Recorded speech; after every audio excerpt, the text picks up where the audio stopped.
Larry's on already. Okay.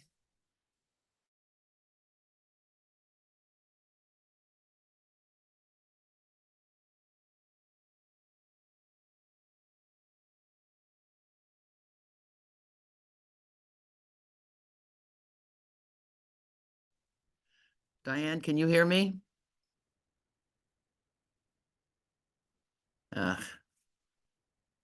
Actually, you know what? I have to go back out again. I think I did. Let's see here. I don't think she's connecting to room 2.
Diane, are you there?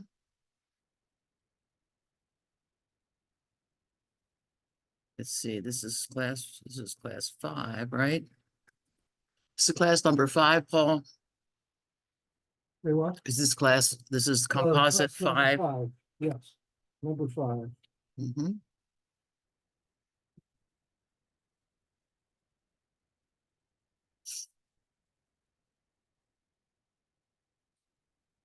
I don't want this. You don't like that? No, I don't want it around in front of my face. Do you I want to like take that. one of the standing mics then? No, where's the other one that there's a lapel mic? You just clip it to your shirt. I don't It know. looks like this. Where'd this come from? They left them here from maintenance. I'll have to go to the front desk and ask them Oh, wow. for that. It's okay. We have time. We have 20. Maybe there would be. No, there's none Oh. here. They take them back with them. Let me just get this set up and then Yeah, I really think it's. okay.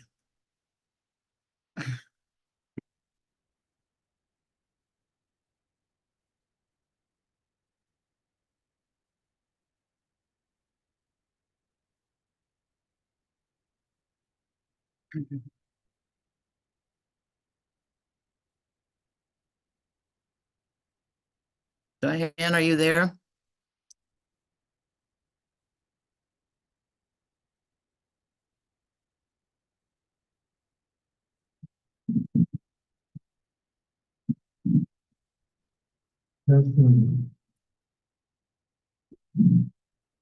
That's a good beginning.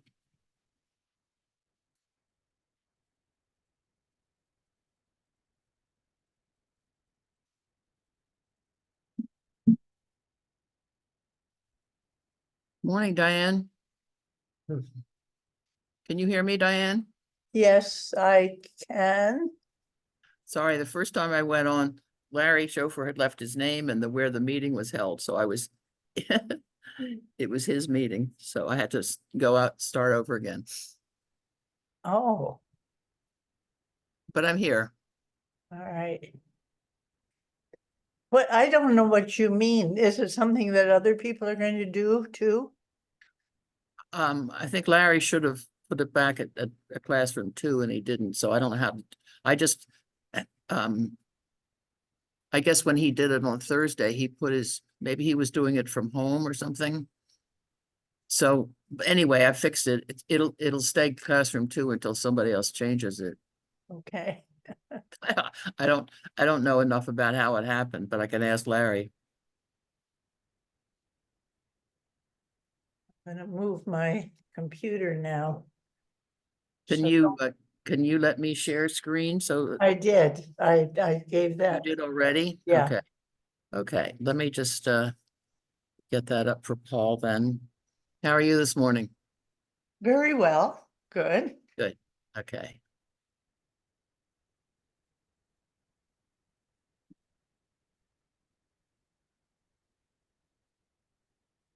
Okay. And here you are. Great, that's perfect.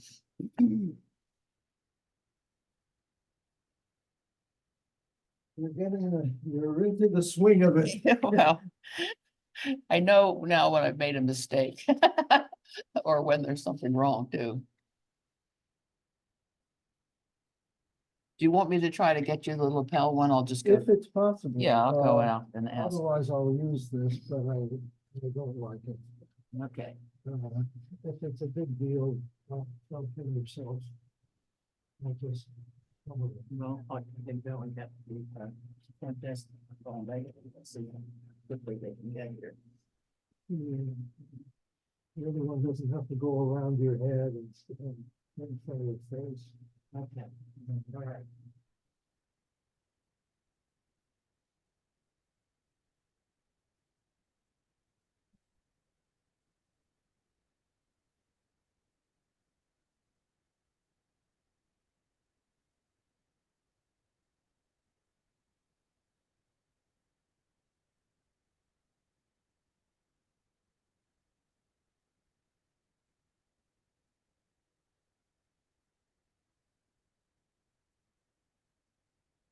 Testing.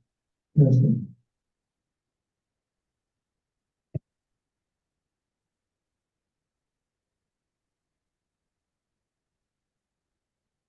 Testing.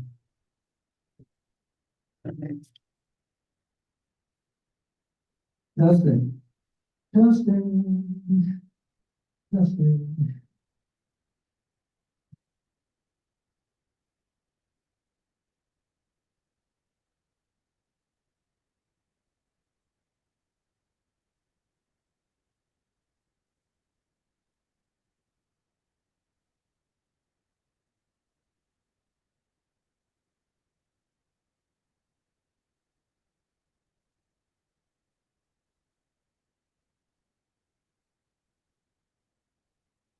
Everything okay there?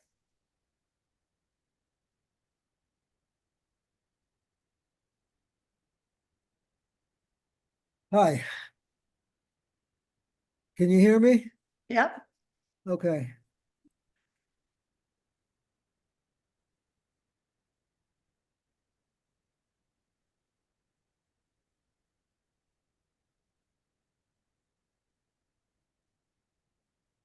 Hi.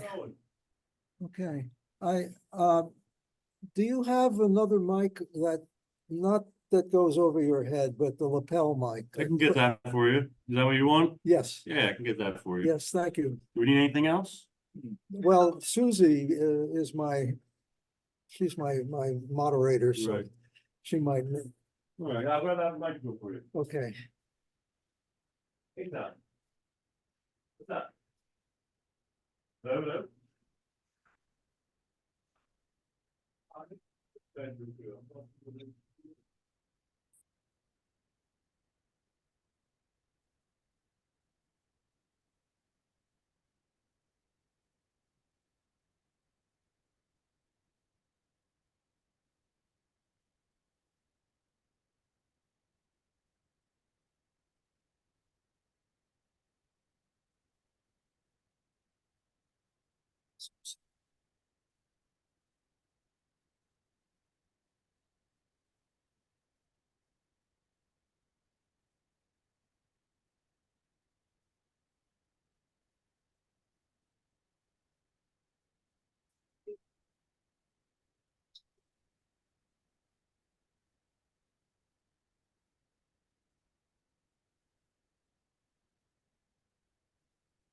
Oh, we're in the library.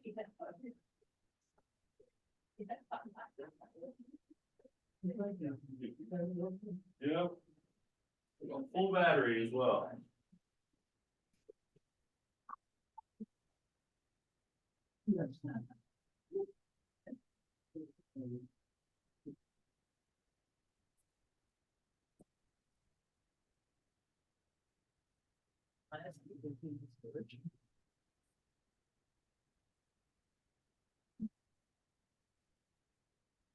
Do we need these at all or not? We'll need We those. will need these. I'll leave It's them. fine. Yeah, All righty then. okay, thank you. Of course.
The choice of seat.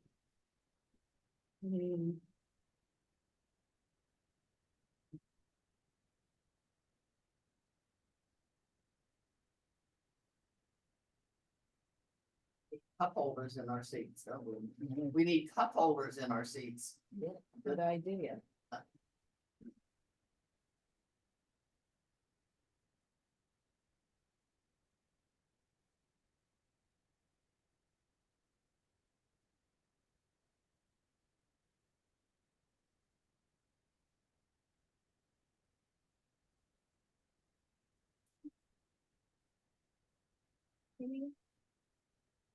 Good morning.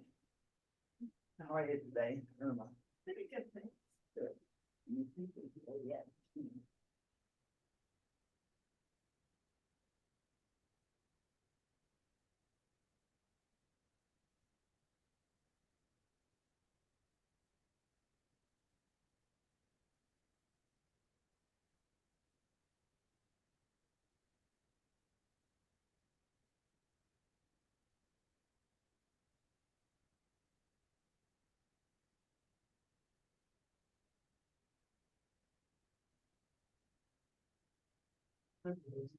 Yeah, servitism. I think so.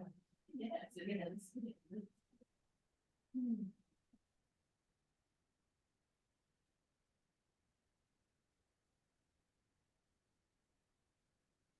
Hi.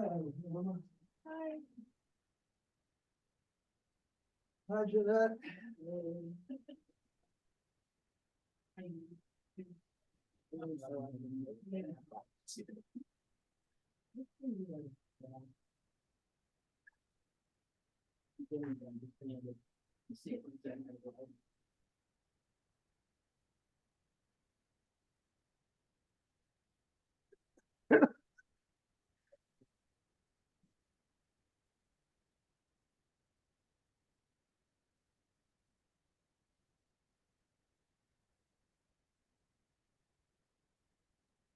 That all right? No, if you stay there, you can tell me about the sound. Okay, I can hear it already. Hello, It's quite loud. too loud? Well, I don't know. Okay, how's this? It sounds pretty loud. Maybe a little bit too loud. It is too loud, all right, so we can adjust that. Number 5.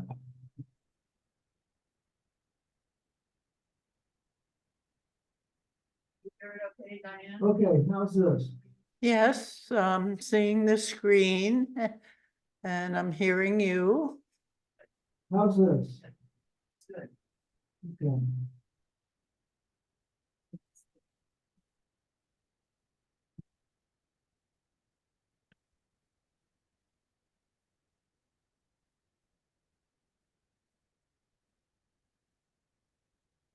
Okay.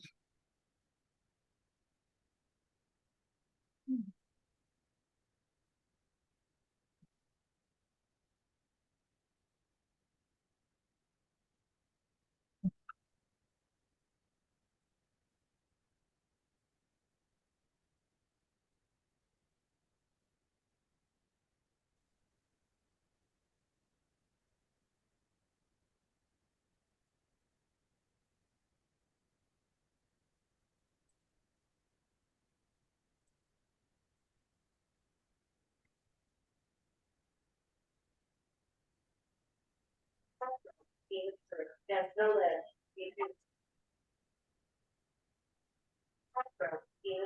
Hello? Yes.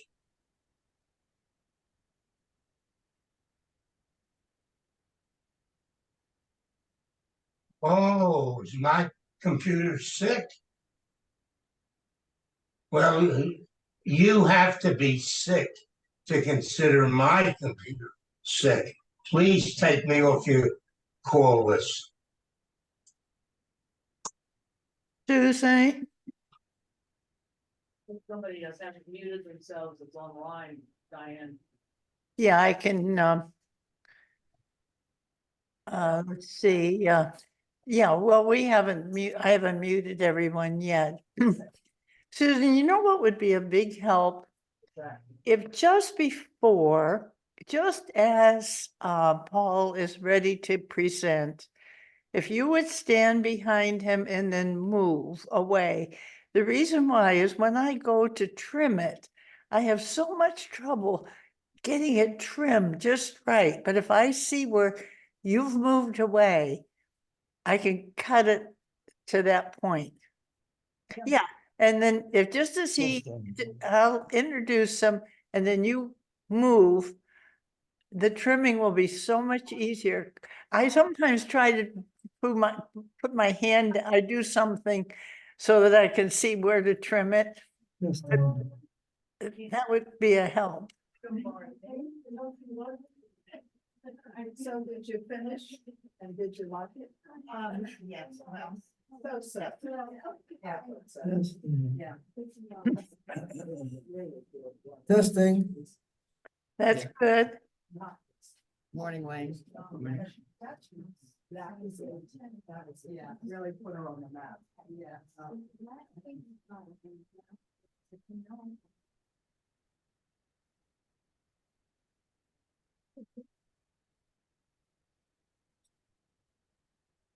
Barbara. Good morning. Send me your massage. You might, yeah, not that. I'm up all night. Massage.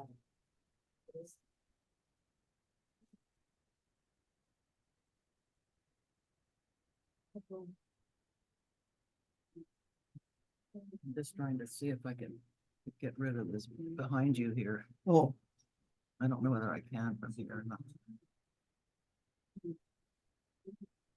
that would be nice. Maybe I can't. I can't with this. up Let's here. see, can we stop the share? Because I don't need this right away. And that'll get rid of that.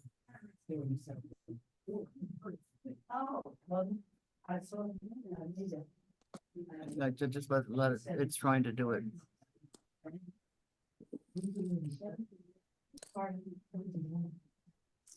Oh. Try it again. Double click on it.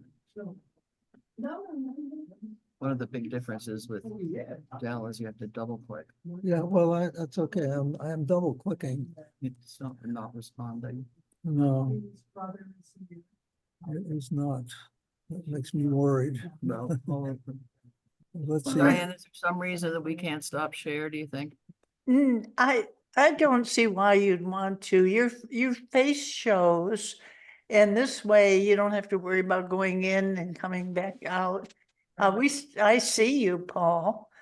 And so, but the only way I know to stop sharing is there should be a little lighted Yeah, place. that's what it says. I mean, it shows the stop share, but it's just not responding. I Let can me see if it will. I can force you to stop sharing, but are you sure you want me to do that? No, I'm gonna need the share. Yeah, but I mean, I can stop you and then put you back on again. I don't need it for the first part of the class. Mhm.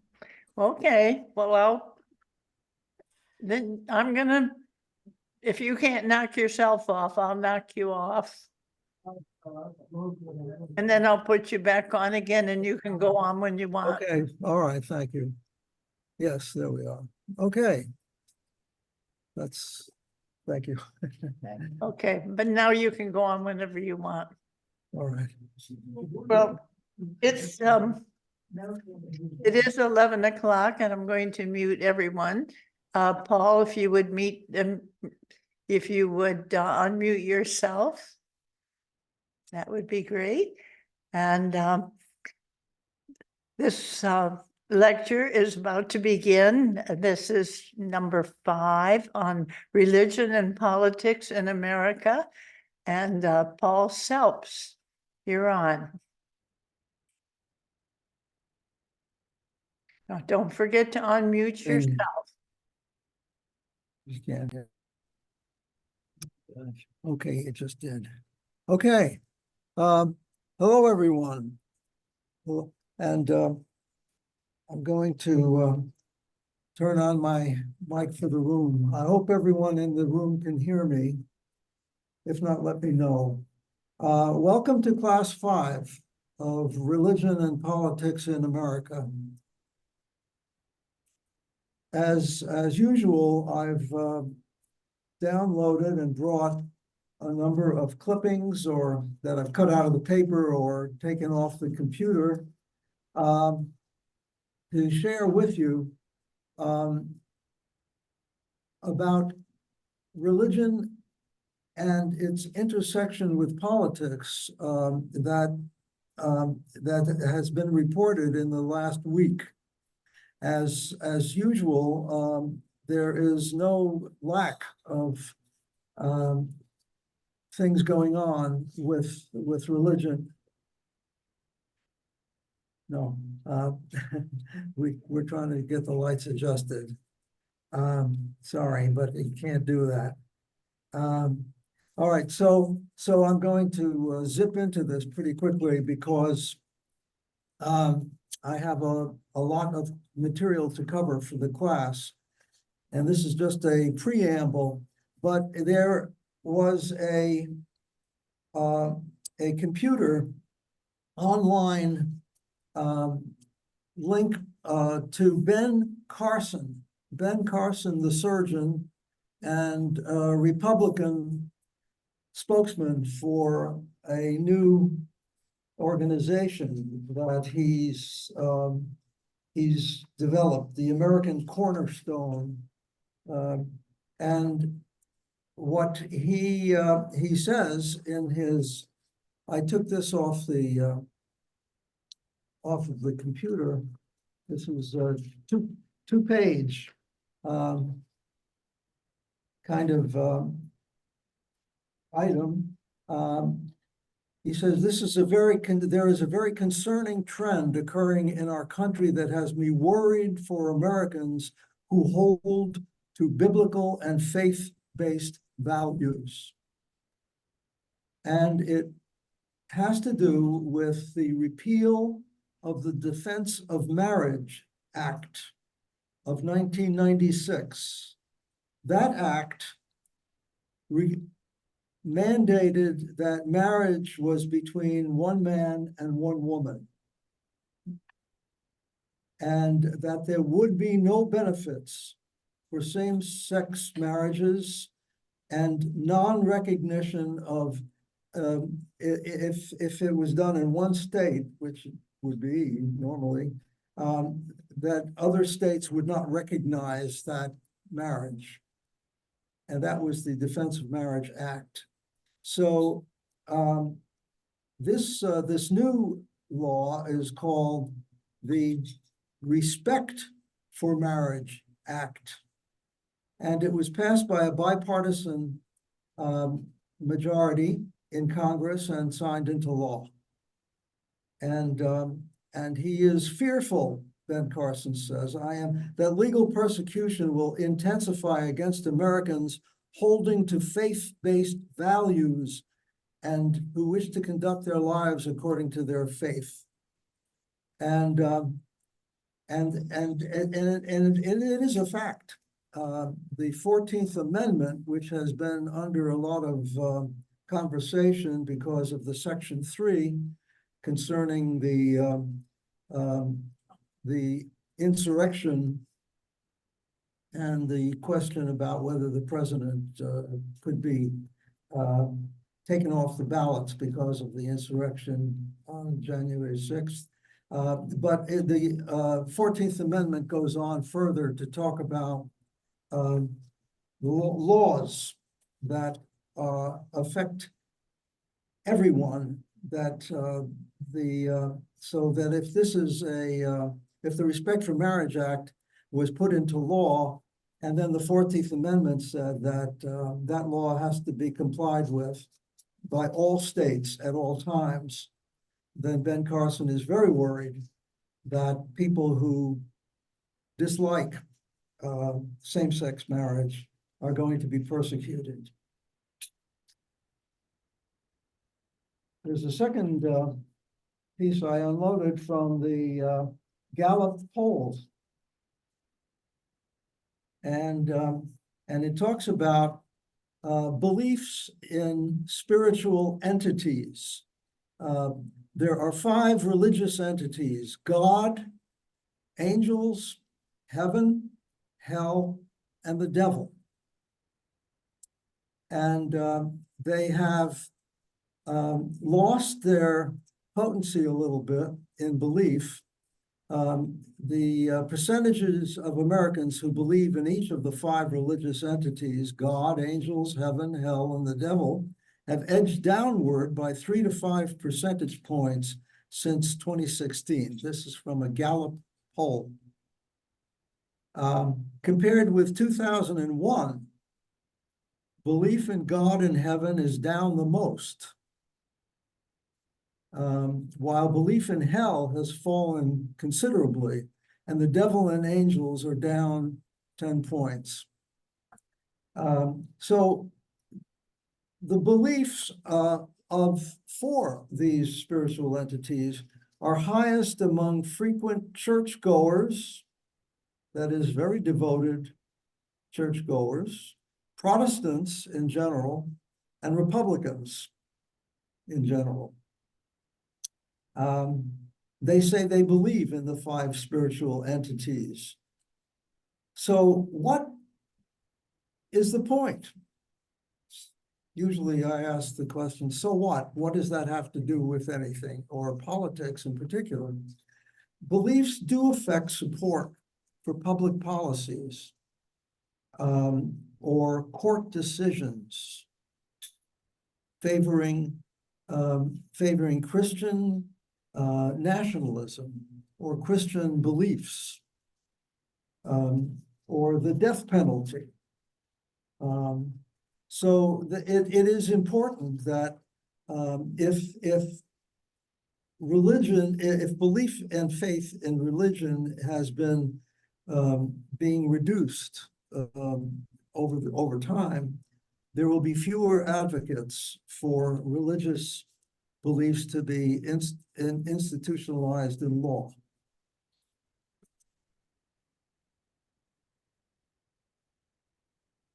Here's a piece from the Philadelphia Inquirer of a few days ago. The headline is Pennsylvania justices set up a fight on abortion rights. 3 of the 5 on the state Supreme Court signaled an openness to find in the future that access is a right protected by the state constitution. As you may imagine, that's a very contentious idea. And there will be a significant fight by anti-abortion forces to pressure the judges on the state Supreme Court not to create a right for abortion in the state.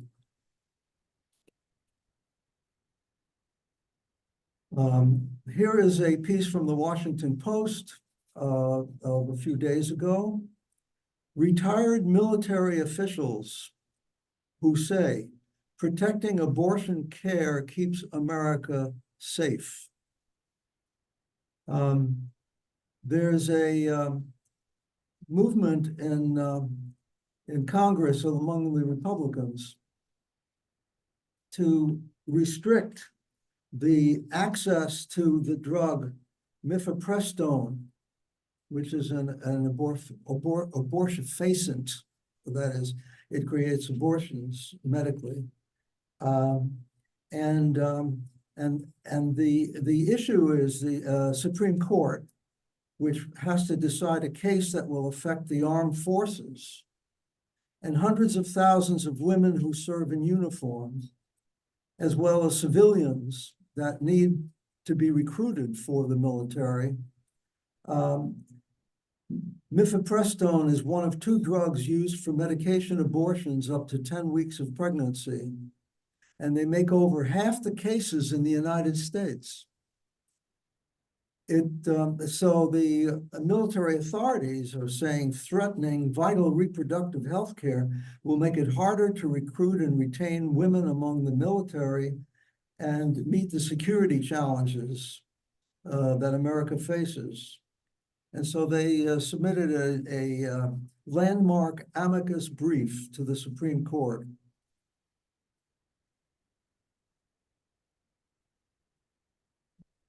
Still talking about the intersection of religion and politics that's happening every day. Here's a piece from the Inquirer, again, a few days ago.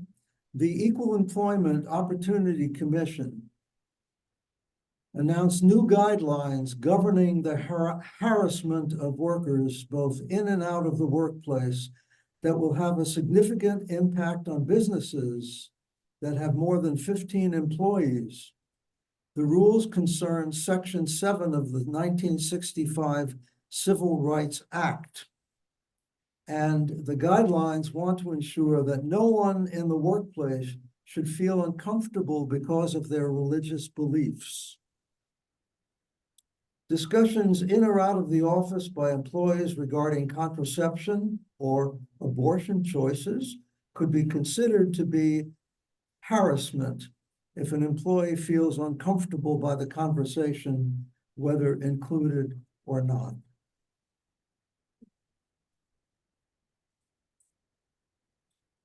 Here's a piece about our new mayor, Cheryl Parker, who names a panel that will help her select the next school board. You may have seen this in the Inquirer. And the panel is named, and one of the people named is Bishop Louis Felton, who's pastor at the Mount Airy Church of God in Christ and president of Black Clergy of Philadelphia. So the question one must ask is, why is there a bishop on an advisory group that is selecting the next school board? And you can come to whatever conclusion you want, but it's a question. Does it have to do with the vetting the morals of the people who are going to be deciding school educational policy? That's what it might suggest. And finally,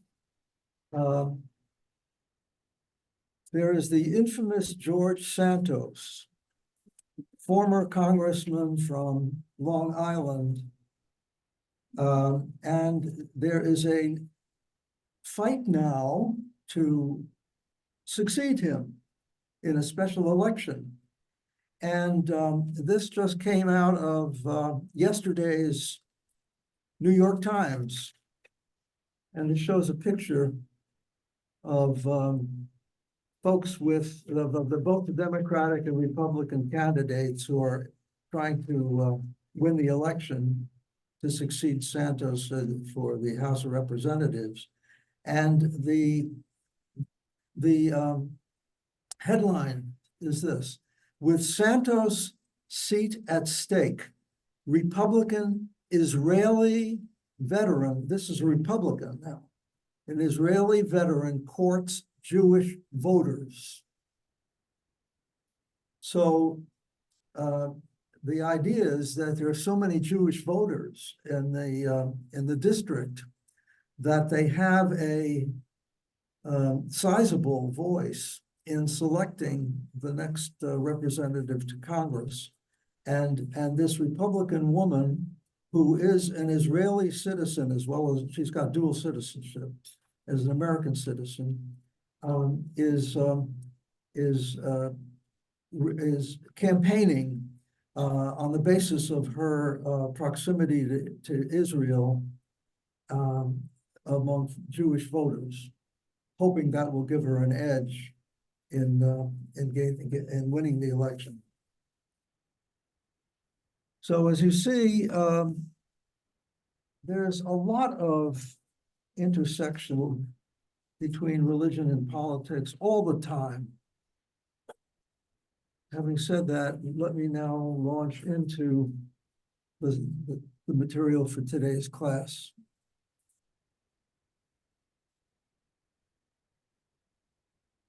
Okay, here's our first handout. And this is an overview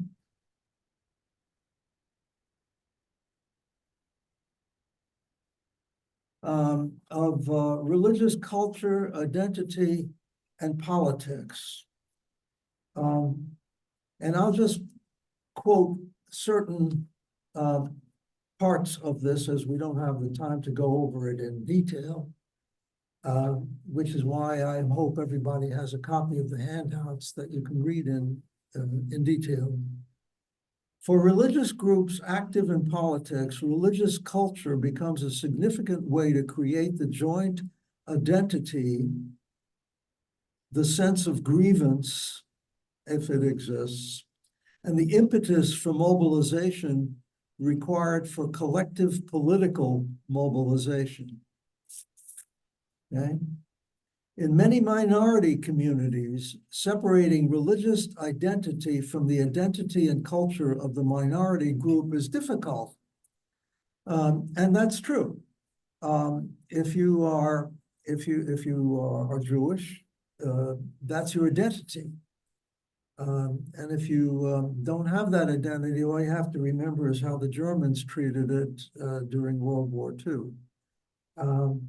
In many minority communities, separating religious identity from the identity and culture of the minority group is difficult. If you are Puerto Rican and you come to this country, or to the mainland, more Puerto Ricans are Americans, and you are Roman Catholic, that's your identity. And that identity is just as important as the fact that you are Puerto Rican. Most religious traditions can also support both liberal and conservative policy positions. So your identity doesn't necessarily determine what position you're going to take in politics, but it has a large effect on who you are, what you think of yourself, and how you choose to associate with other people, and what you choose to believe or advocate in a belief. Going on, for decades, disadvantaged groups in the United States, such as Blacks, women, and minority groups, such as Latinos, Asian Americans, Muslims, Jews, have been stalwart Democrats. But recent midterms and current polling have showed greater movement of such individuals to the Republican Party. And religious values appear to have contributed to that movement. For example, many Puerto Ricans have exchanged their initial Roman Catholicism for Pentecostalism, a much more conservative religious culture. Pentecostals are almost entirely Republican and fairly conservative. The evangelical and Mormon numbers are still growing among that group, with more women adherents.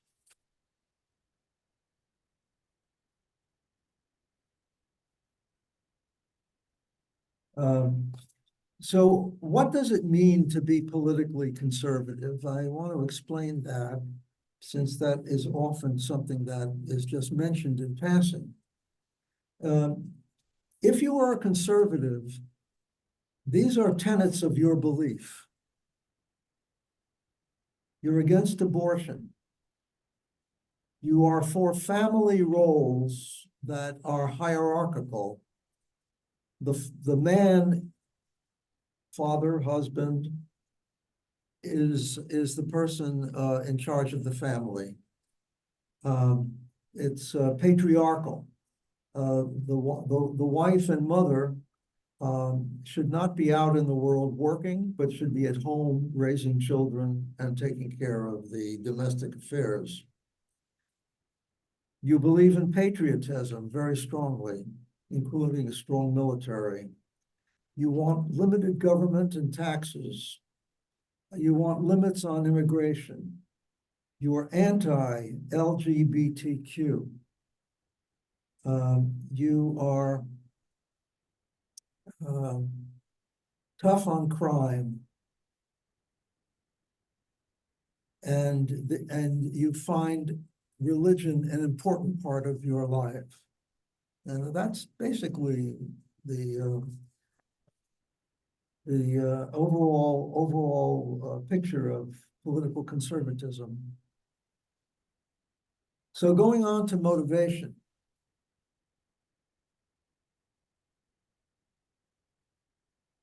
What is it that motivates these voters, not to the conservative part of American politics, but to the liberal part of American politics?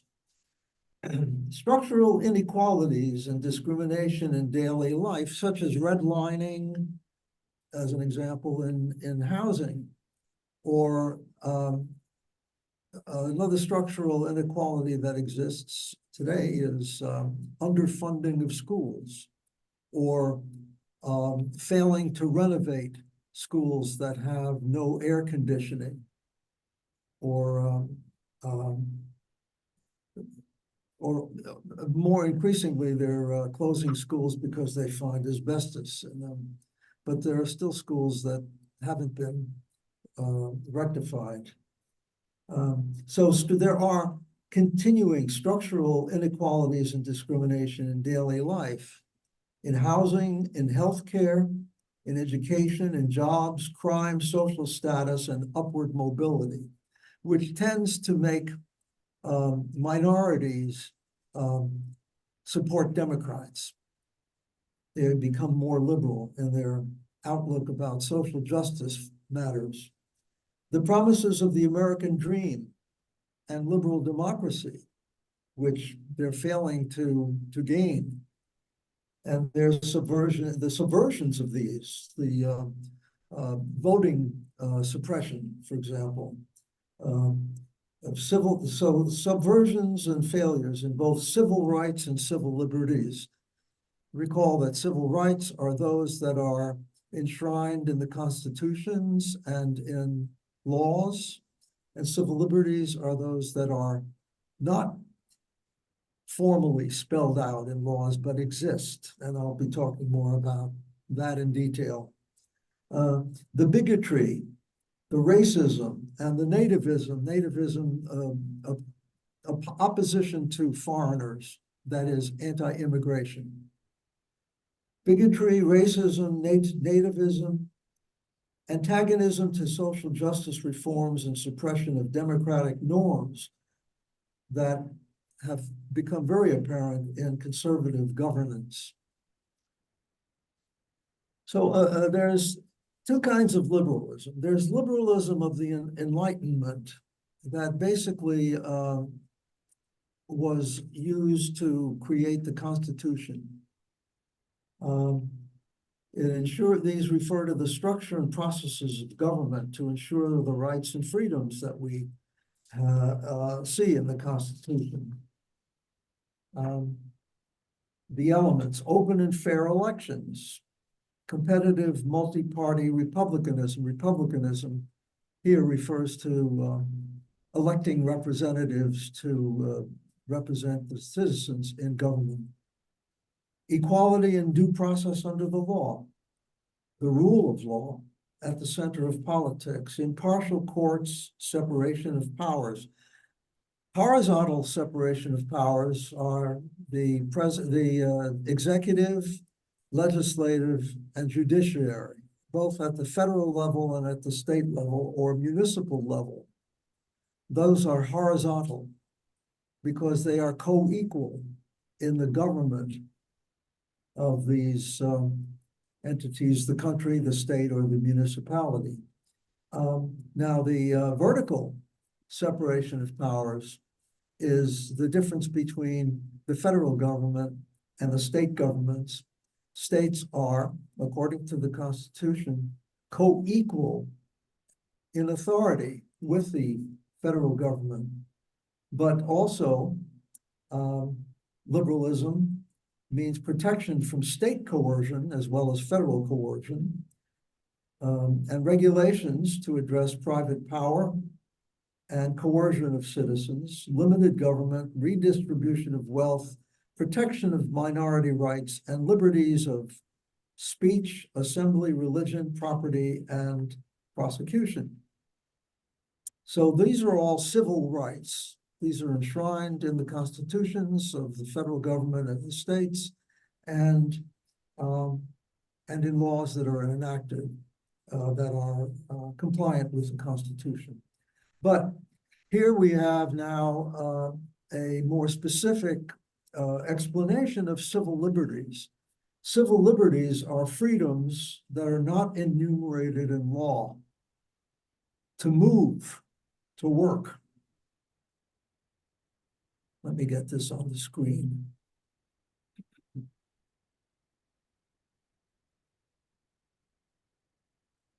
Okay, right here. Civil liberties are freedoms that are not enumerated in law: to move, to work, to travel, to marry, to run for office, to invest, use wealth, to start a business, to have children, to speak a non-English language. We in America are extremely fortunate to have these civil liberties that you do not find in many other countries. But Americans value free markets. Now, this is not necessarily something that is found elsewhere. That is our take on capitalism. And also American associations. There are three kinds of entities, corporate entities that provide services to Americans. Government provides services directly, businesses provide services, and nonprofit organizations. We are so accustomed to nonprofit organizations. They're otherwise called voluntary organizations or third sector organizations, because the first two sectors are government and private sector. The nonprofit sector is the third sector. I used to teach a course in management of nonprofit organizations, and I had a student in my class who was an American, but he was living and working in Saudi Arabia, and he had no idea what a nonprofit organization was. I mean, it was like the strangest idea to him. But we were quite accustomed to that. All the hospitals in Philadelphia are nonprofit corporations. And this Cathedral Village is a nonprofit corporation.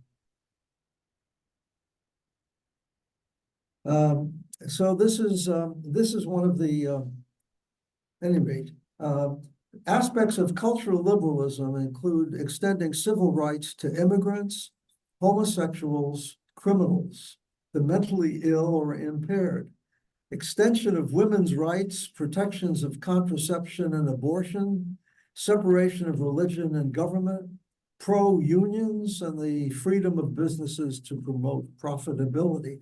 These are all civil liberties that are protected today by at least trying to be protected by the American Civil Liberties Union. Where does religion fit in? There is a theological difference among the dominant Protestant denominations. There are the mainline groups, and there are the fundamental and evangelical groups. Protestant Christianity is divided.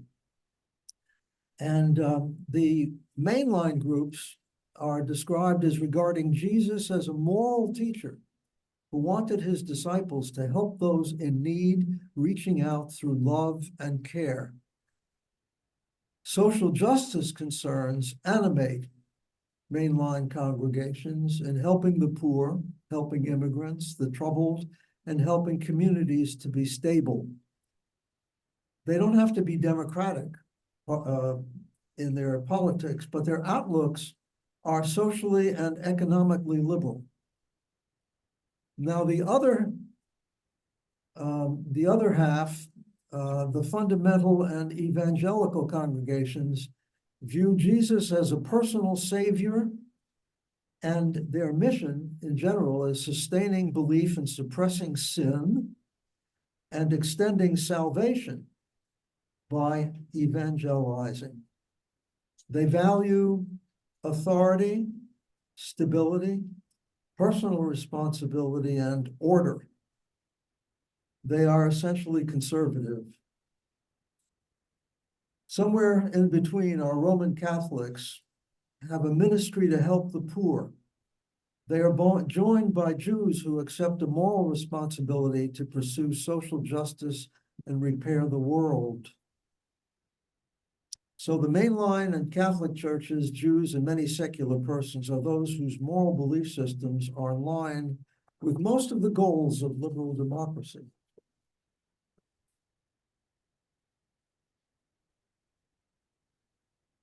Going on to the second handout now, where we're going to focus more specifically on people who, groups of people who populate the United States and their religions and identities. Talking about Latinos. Latinos are now the fastest growing minority group in America.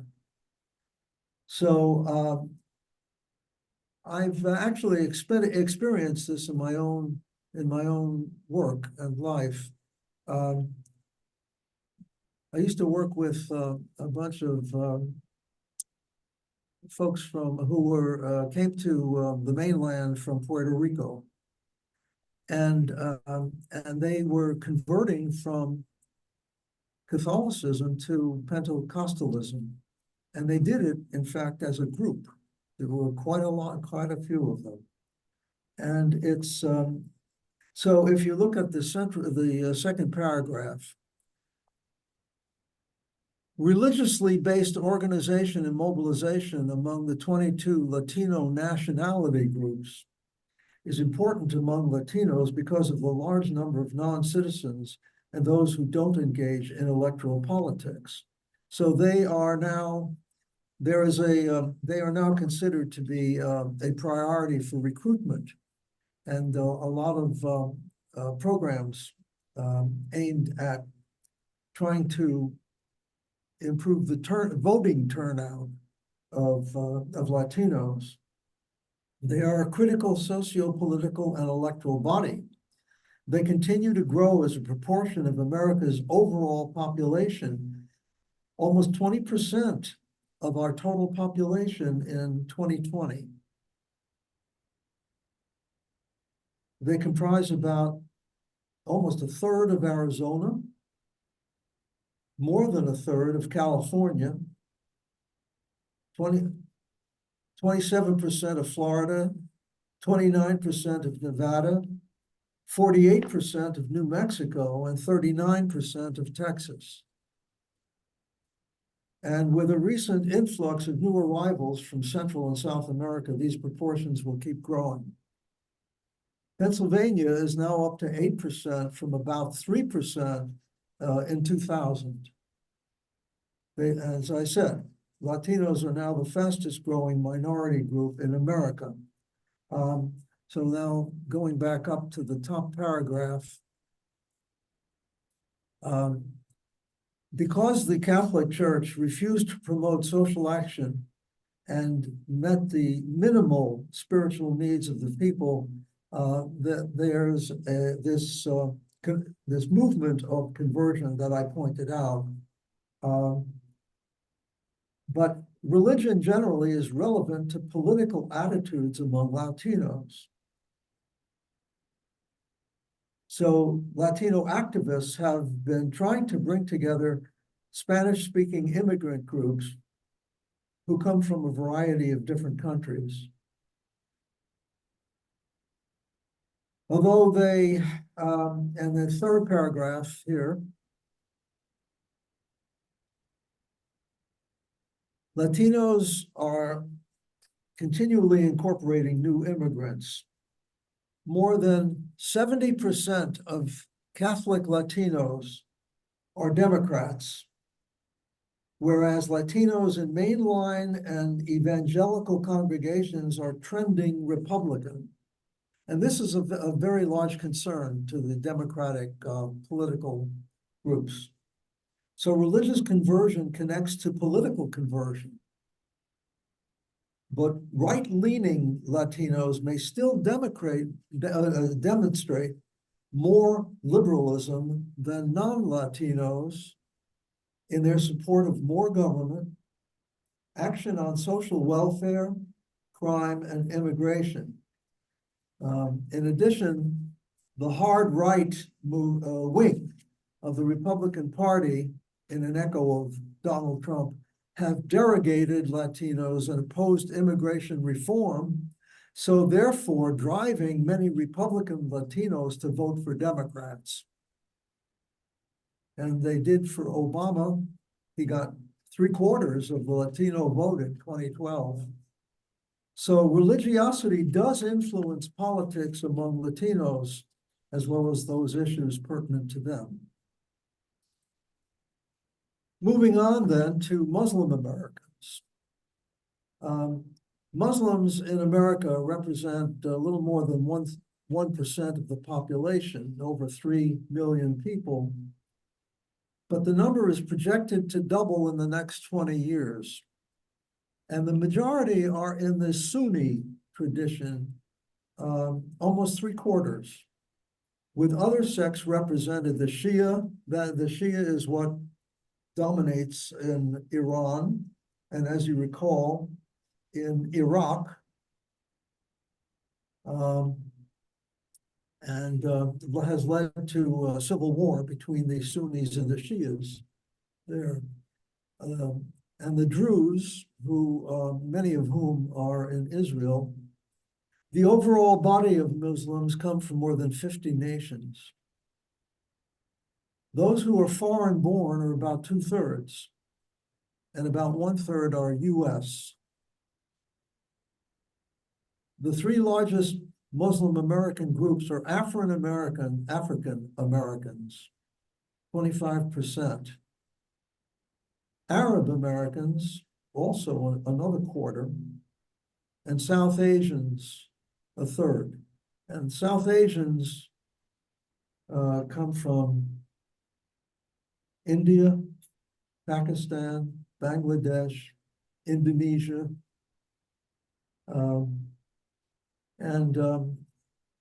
the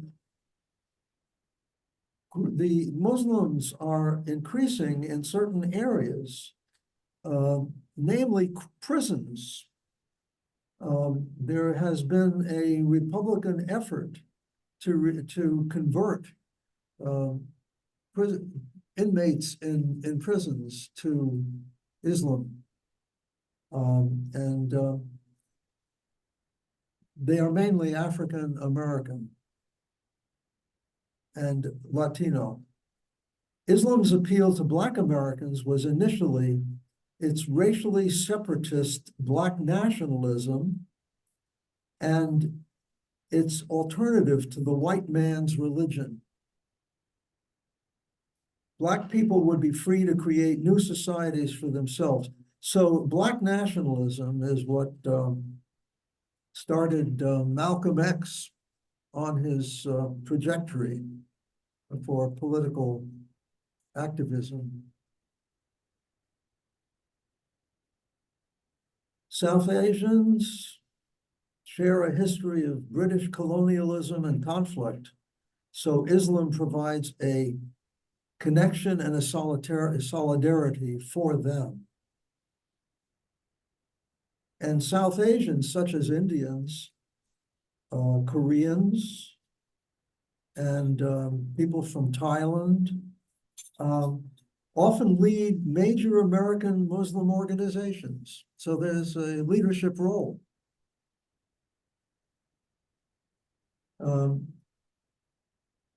There are many Arabs among these Muslims. Arabs have mostly migrated to America since 1965.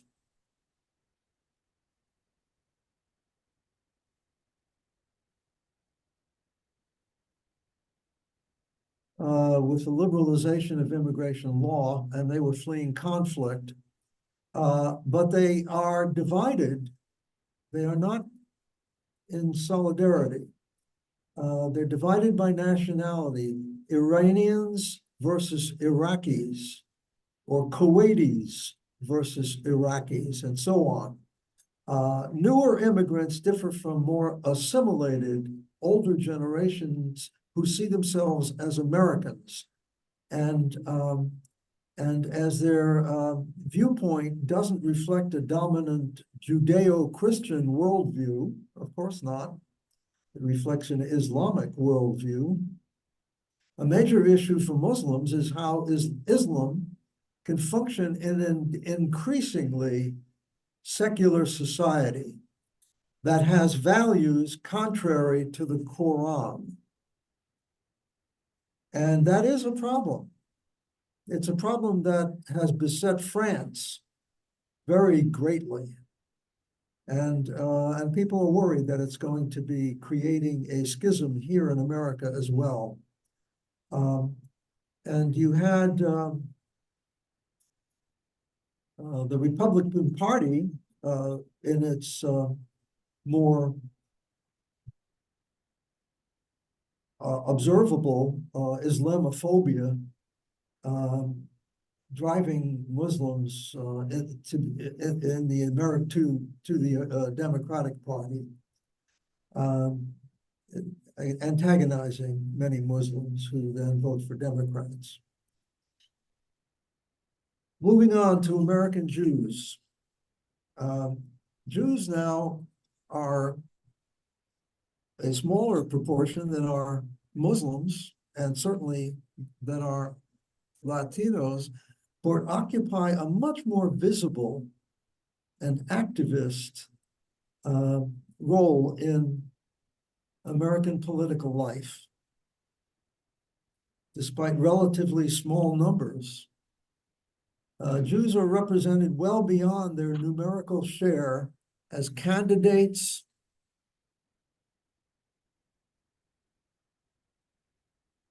as officials, such as the governor of Pennsylvania, campaign activists, pollsters, consultants, political donors. Most of the hospitals around Philadelphia have Jewish names on their major buildings. Journalists, and so does the Inquirer with Lentfests, and members of the interest groups. They are called super voters by political scientists, and their concentration in large states makes them very important in presidential elections.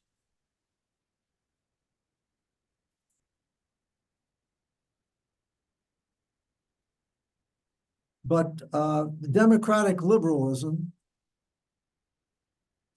social justice, environmental protection, civil rights, civil liberties, and the separation of church and state are basic tenets of Jewish politics. It is estimated that Jews cast nearly 90% of their ballots for the Democratic nominee in the last 3 presidential elections of the 1960s.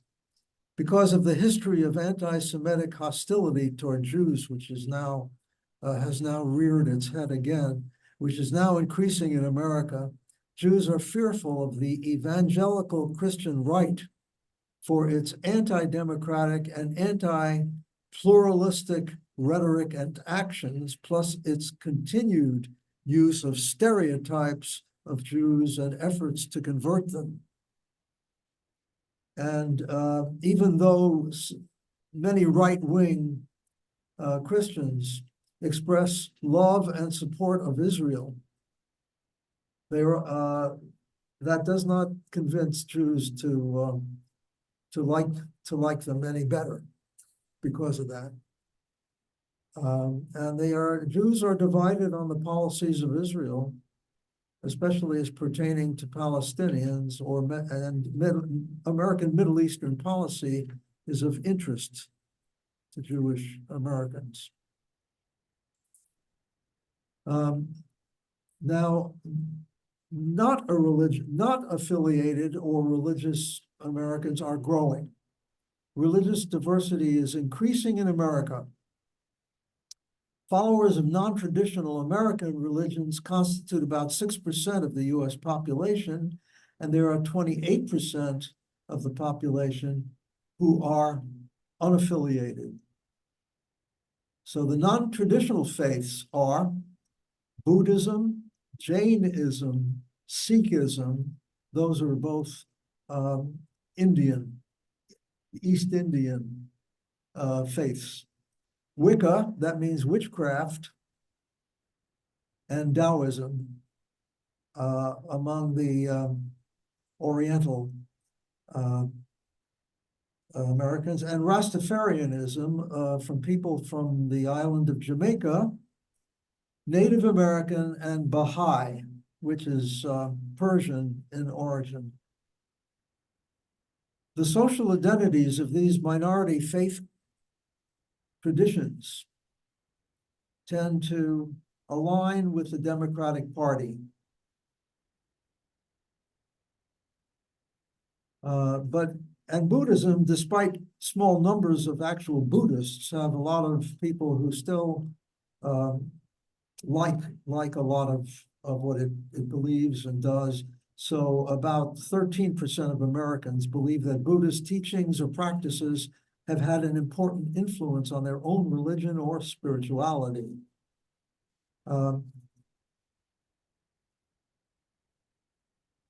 Countries such as India and Korea have established places of worship in the US to maintain the link between religion and homeland nationalism.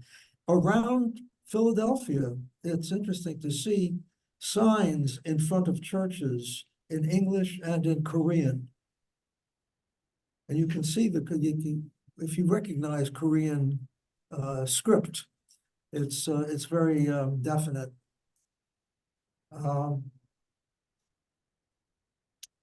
Interest group activities in legislatures and courts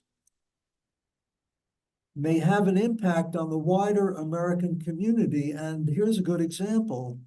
The Hindu American Foundation was active in a 10 Commandments case, that is, displaying the 10 Commandments in a public square or at a city hall, as many Christian nationalists aim to do. And these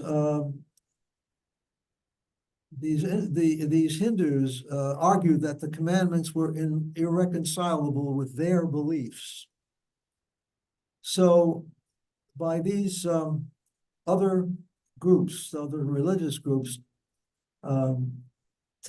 being active, they help to take the boundaries of the religious establishment outside the norms of Christianity or Anglo-European ethnic and racial identity. And they have a greater affinity with the Democratic Party.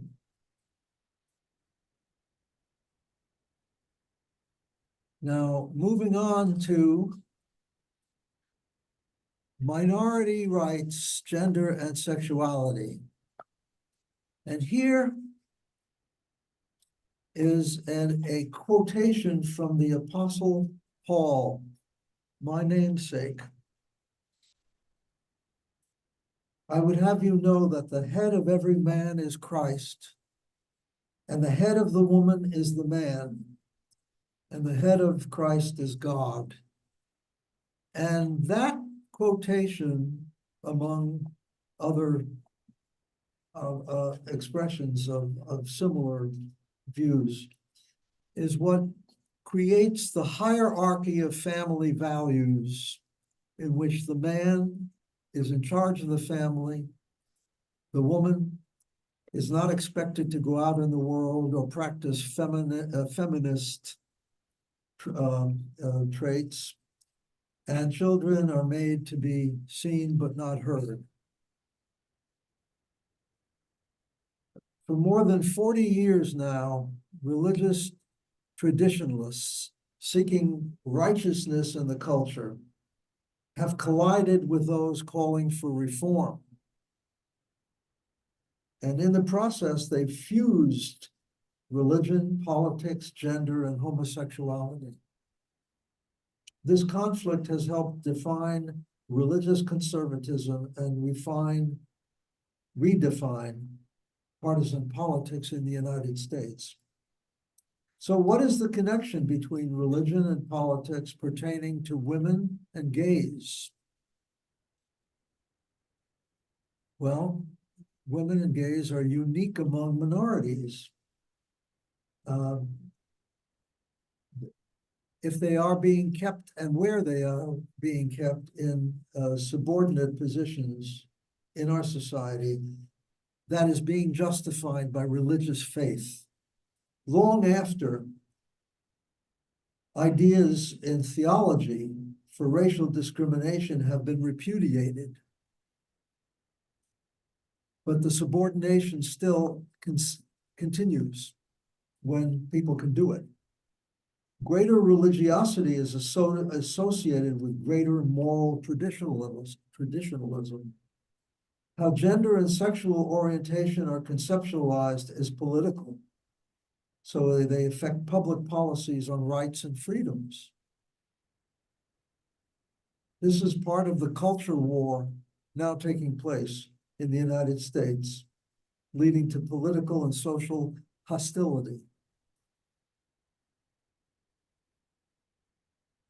For conservative Protestants, sex and gender issues have served to help define their group identity and separate their religious subcultures from other religious subcultures. Now, more specifically, women. Women were influential in politics long before they gained the right to vote in 1920. They shaped major movements, the abolition of slavery, prohibition, progressivism, and voting rights. In my little hometown, women created the first and only hospital in that community. And women have been prominent in other aspects of social reform and social justice. The Settlement House in Chicago, the visiting nurses in New York City, which now have spread to all cities, begun by women. So women have, but these all required political activity as well.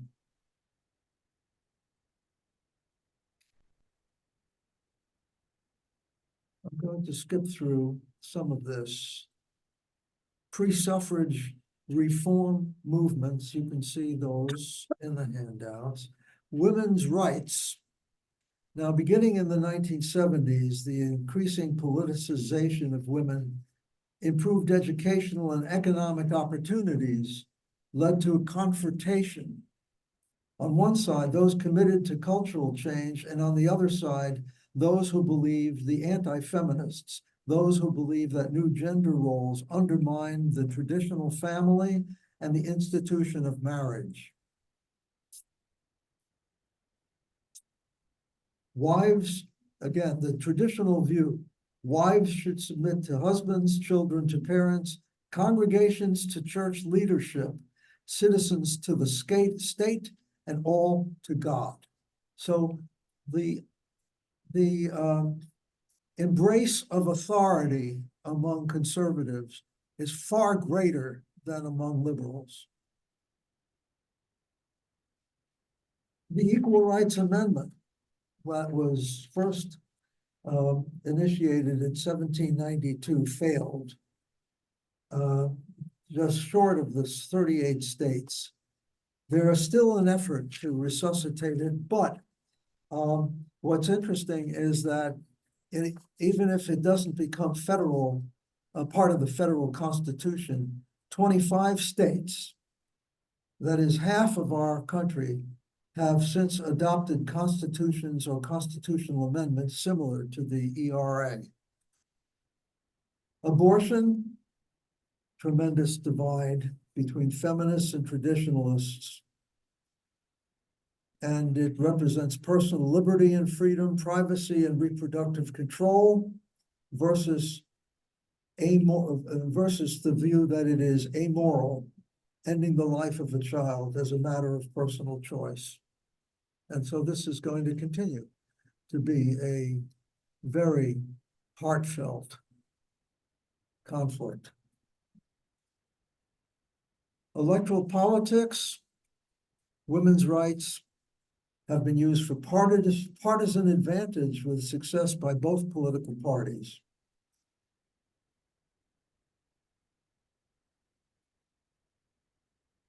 Now, sexuality, that's the next,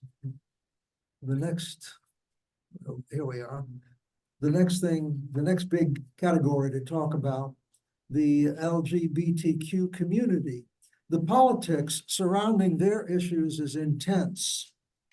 It's hard to reconcile the convictions of those who think LGBT rights are not in the best interest of society with the belief that their personhood is denied by discrimination of the state. So there's a big debate about gay and transgender rights, much more than the politicization of sexual orientation or identity.